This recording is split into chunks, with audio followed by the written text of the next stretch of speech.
Последний раз Хизир Дугиев, 22-летний житель Ингушетии, выходил на связь со своей матерью за несколько часов до похищения.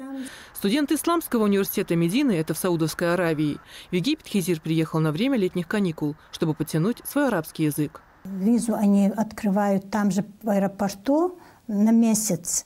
И вот я ему часто говорила: Хизир, визу продли.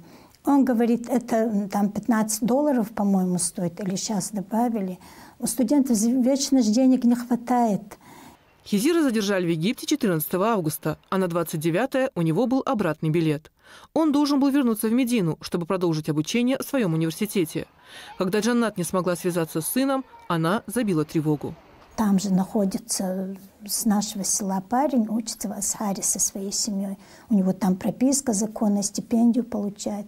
Я с ним связалась, я говорю: Хизир на связь не выходит уже второй день. Что там случилось? Он говорит: дядя, я не хотел сказать. Ну вот его и других многих наших ребят забрали. Что там, единственное, что я знаю, это у него был с визами. Вот этот у них было туговато, я не скрываю, это есть то, что есть. Но в любом случае никаких там преступлений, ничего там за ними не числится. Абсолютно. Если исчезновение Хизира может быть связано с визовыми проблемами, то вот документы еще одного ингуша, Ильяза Аушева, были в полном порядке. Его забрали вместе с женой и 3 маленькими детьми, старшему из которых 4 года, а младшему всего год.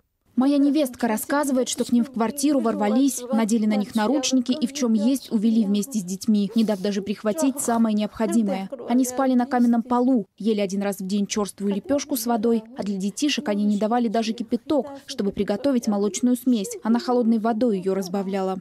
Супругу Ильяза Аушева из египетской тюрьмы по состоянию здоровья освободили только через 10 дней. После возвращения оттуда моя невестка и ее дети постоянно болеют. Это еще хорошо, что с ней в камере были наши ингуши, ребята, товарищи сына, а то ей было бы еще тяжелее. 7 пропавшим в Египте ингушам от 20 до 23 лет. Визы были просрочены у 3 из них.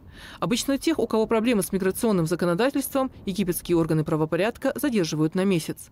Прошло уже почти 4 месяца, однако студентов все так же держат за решеткой. Хотя на запрос родителей в консульстве Египта в России ответили, что серьезных правонарушений за молодыми людьми не числится.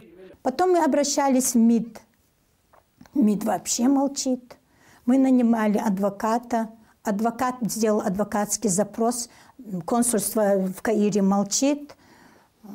Ну, хотя бы признали, что они там находятся. Лично я 2 месяца не думала, что мой сын живой.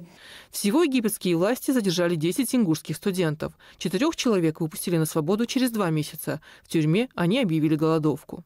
После этого их только депортировали. Вот эти ребята рассказывают, что там нечеловеческие условия. Там обращение. Вообще вот за эти 2 месяца, если мы в чем-то виноваты, допросите нас, предъявите что-нибудь. Они говорят: не до вас нам, у нас посерьезнее дела есть. Джаннат Дугиева и другие родственники тех, кто остается в египетской тюрьме, все эти месяцы обращаются с запросами и к российским, и к египетским властям. Пишут письма, просят помощи у правозащитников. Но ничего о судьбе своих близких в Египте узнать они пока так и не могут. В пресс-службе главы Ингушетии Музбека Евкурова комментировать ситуацию с пропажей в Египте 5 студентов нам также отказались. После официального запроса нашего канала МИД сообщил, что студенты, скорее всего, задержаны египетской полицией. Посольству России в Египте об этом ничего не сообщили, а это нарушение консульской конвенции.